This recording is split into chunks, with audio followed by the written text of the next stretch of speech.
अस्सलाम वालेकुम, क्या हाल? ठीक ठाक हो? तबीयत से ठीक है? तो रहते पे यूट्यूब चैनल फैजान सुमरा आज ही बजो 27 थी खड़े आसे तैयार अपने ससुराल। ठीक है तो आज तकरीबन दूध त्रै पिछले व्लॉग मैं कौन क्योंकि मेरे सौरे तबीयत खराब आई तो अज मैं वह पी उन्होंने पता करना क्योंकि तुम पता है असें लाइक लाइक असें पे ते असा बाशो इतने यानी कि सानू टाइम नहीं मिला। अज टाइम मिला क्योंकि अज थोड़े कम जल्दी मुक गया अज कोशिश भी आई जल्दी कम मुकावन बस थोड़ी स्पीड मारिए कम मुका के तो उस सुबह साबड़ी बिल्कुल देखो तैयार की दिखाने हैं बिल्कुल अपना।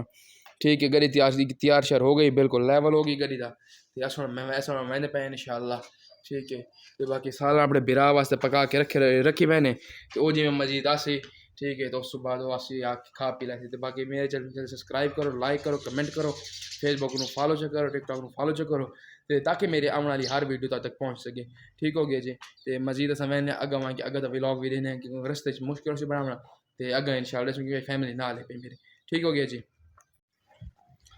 फाइनली जी बाशो मैं इस टाइम आया आके गप शप लाइए गप शप ला लो के तो उस तो बाद असा जी रोटी रोटी खाधी खा पी के तो हूँ तो वेखो सूरज भी बिल्कुल गरूब हो चुका है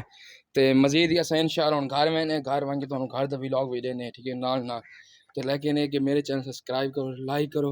और कमेंट लाजमी करो। ठीक है जगह पे सारे तो उस अलावा मजीद मैंने वन के जो आज व्लॉग है पे तो VIP वन के देने हैं। ठीक हो गया तो इंशाल्लाह उस तो अलावा असा जो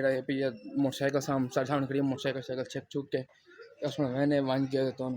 व्लॉग भी ना देने हैं तो ये देखो सारे इशफाक साहब ठीक है ना तो क्या हाल है ठीक हो तबीयत से ठीक है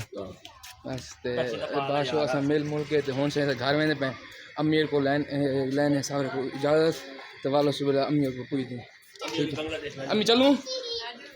चलो जी अम्मी और तैयार हो गए और मजीद से इंशाल्लाह मैंने फाइनली जी बाशो मैं इस टाइम देखो मंदिर से बैठा ठीक है चार पाई के बाशो वो शूट चेक करो VIP स्टैंडर्ड भाई बने तो उसके अलावा ऐनक मैंने ऐनक बापू के टाइम को चेक कर सकते हो टाइम देखो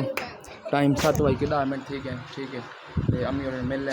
के तो थोड़ा सा मैंने चलूँ चलो जी हूँ असा मैंने पे तो मजीद जो व्लॉग है इंशाल्लाह तो मैं देसा किरण वाला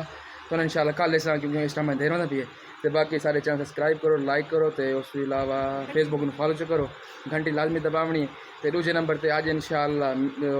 केश भला माइयों पे इंशाल्लाह तो माइयों का भी व्लॉग थोड़ा बहुत लेकिन शादी का व्लॉग इंशाल्लाह पक्की गल ठीक हो गया जी। फाइनली जी इस टाइम घर बैठा पहुँच आए खैर खरीदल पहुँचे हैं तो बाकी खाई कहीं आज का व्लॉग दैन इंशाल्लाह मिलते हैं अपनी नवी वीडियो तो मुझे तबीयत ही हाल बिल्कुल ठीक ठाक है कि कोई मसला ही क्या नहीं तो बाकी बात समझो थोड़ी बहुत तबीयत खराब उस टाइम हाई बाकी इंशाल्लाह ठीक ठाक है तो अल्लाह से हंसदा वसदा रखने ठीक है खुश रखने तो बस उन्होंने ताले सानू भी खुश रखने ठीक है सारी तो बाबा दुआ है भाई अल्लाह सही मेरे दिन कि बिल्कुल खसूसी दुआ है ठीक है कि अल्लाह सही उन्होंने खुश वसदा रखने पूरी फैमिली मैंबर टोटल फैमिली ठीक है उन्होंने नाल मेरी फैमिली मैनू भी हंसदा वसदा रखने खुश आबाद रखने इतना ही गिने आज का व्लॉग द एंड इंशाल्लाह तुहानू मिलते अगली तो नवी वीडियो नाल बढ़िया नवी वीडियो नाल परेशान नहीं होना दूजे नंबर सब्सक्राइब करो लाइक करो कमेंट करो बिल्कुल ओके हो गया सर अस्सलाम वालेकुम।